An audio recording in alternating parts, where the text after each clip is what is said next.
AITA for silencing my GF? I, M28, have been dating my GF, Nancy, F25, for about 2 months now. We met on a blind date that our friends set us up on and have been seeing each other relatively regularly since then. I'm not entirely sure if we are officially BF/GF, but Nancy seems to think so. Nancy describes herself as a bit of a mean girl.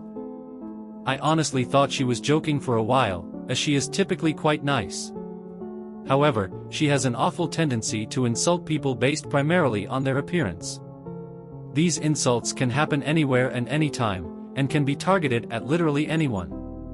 Of course, she never says these things about the person right in front of them. The other day, I invited Nancy to a family friends event we were having. My mother's friend, Sarah, had just gotten out of the hospital for cancer. Sarah's family and my family are very close. I've known them since I was born and consider them to be extended family. Due to cancer and chemotherapy, Sarah no longer has hair and is very thin. Once Nancy saw her, she started smirking. I literally pleaded with her not to say anything rude, and she agreed but told me that I was ruining her fun.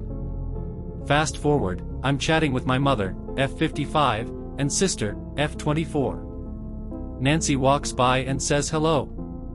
She chats for a bit before starting to make several highly offensive jokes about Sarah and her appearance. I will not repeat anything, but her jokes mainly pertain to baldness and anorexia. My mother and sister looked mortified, and so was I.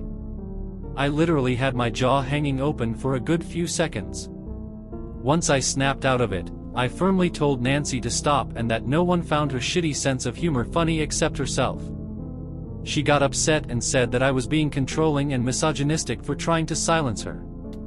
I maintained my position and reaffirmed that her comments were insane.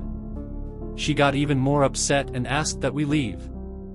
I said it would be rude for me to go, as it was still relatively early, and she ended up leaving on her own. AITA,